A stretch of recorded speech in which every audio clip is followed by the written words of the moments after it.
غيب الموت اليوم بشكل مفاجئ وصادم للسعوديين نجم المسلسل السعودي الكوميدي الشهير الفنان السعودي فهد الحيان عن عمر ناهز 52 عاما إثر تعرضه لأزمة قلبية حادة.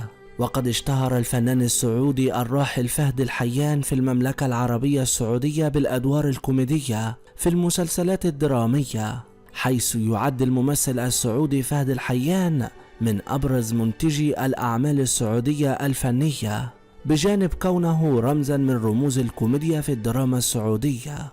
شاهد بالفيديو آخر ظهور للفنان السعودي الراحل فهد الحيان بعد خبر رحيل الفنان السعودي فهد الحيان الصادم. تسترجع الذاكرة لآخر ظهور على الساحة الإعلامية أو عبر مواقع التواصل الاجتماعي، ففي حسابه عبر برنامج التيك توك كان آخر منشور مرئي له تهنئة بعيد الفطر المبارك. وظهر أيضا في شهر رمضان ضمن برنامج نخوة، حيث شهدت الحلقة المذاعة على قناة السعودية ردود فعل مجموعة من الشباب بعدما وقعت مشادة بين صاحب سيارة وموظف صف سيارات بسبب تأخره نصف ساعة لجلب السيارة. وفي مشهد تمثيلي جسد الفنان السعودي فهد الحيان دور صاحب السيارة، حيث بدأ المشهد التمثيلي باعتراضه على موظف صف السيارات لتأخره نصف ساعة وإهانته بإعطائه 100 ريال.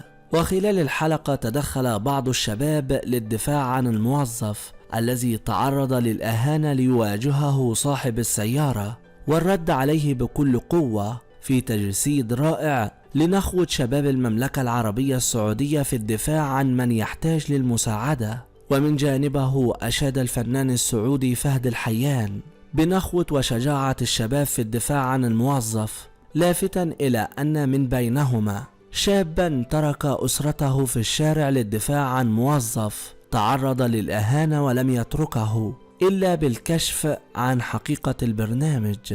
أما عن غيابه عن المسلسل السعودي الكوميدي طاش مطاش والذي سمي بطاش العودة، فقد ذكر خلال مقابلة معه عبر قناة الكويت قائلا: لم أندم لعدم مشاركتي في مسلسل طاش مطاش 19 الذي عاد بعد سنوات من التوقف في دراما رمضان 2023 تحت عنوان العودة. وقال الفنان السعودي فهد الحيان: الحمد لله ما ندمت، وعرض علي حلقتين فقط، ولو مثلت بيقولون ما عنده إلا شخصية هزار، في إشارة إلى شخصيته التي اشتهر بها من خلال طاش مطاش، ولكن لو كان عدد الشخصيات أكثر كان بالإمكان الموافقة.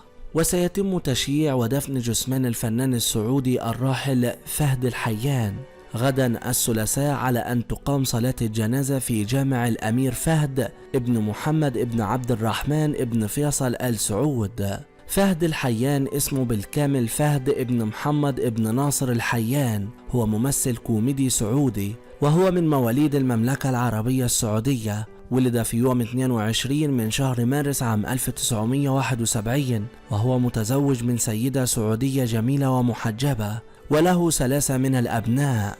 والفنان السعودي فهد الحيان منذ صغره كان من محبي التمثيل، خاصة إنه كان يشارك دائما في المسرح المدرسي، وكان محبوبا من قبل الجمهور ولقى شعبية كبيرة بين عائلته وأصدقائه. ومنذ ذلك الحين كانت بدايته في التمثيل الخليجي، وقد حقق المزيد من النجاحات المتتالية ليصبح أشهر نجوم الدراما والكوميديا، وتنوع في الأدوار التي لعبها، لذا لم يتبنى أي لون من التمثيل.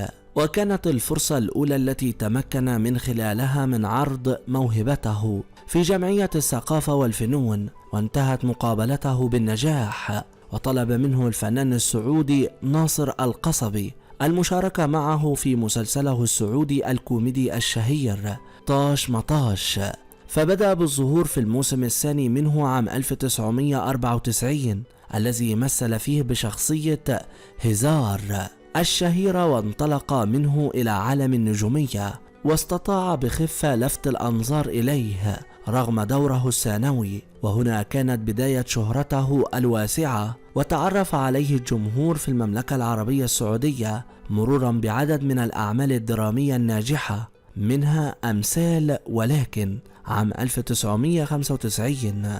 ثم توجه الفنان السعودي فهد الحيان إلى الإنتاج خلال عام 2006، في الوقت الذي شعر فيه أنه مؤهل للإنتاج، حيث أنه أقدم على إنتاج مسلسل خليجي كامل، وأنتج مسلسل غشمشم عمل فيه بدور مميز وهو دور البطولة الذي جسده على مدار 6 أجزاء، كان آخرها عام 2011 شاركته الفنانة الكويتية هيا الشعيبي البطولة في 5 أجزاء. ويذكر أن الفنان السعودي فهد الحيان أعلن اعتزاله التمثيل في عام 2014 بعد مسيرة فنية استمرت لأكثر من 20 عام قدم خلالها عددا من الأعمال الكوميدية، وهو الخبر الذي شكل صدمة كبيرة للجمهور، وتساءل العديد منهم عن السبب ليعود الفنان السعودي فهد الحيان مرة أخرى ويعتذر عما بدر منه. وصرح أن سبب الاعتزال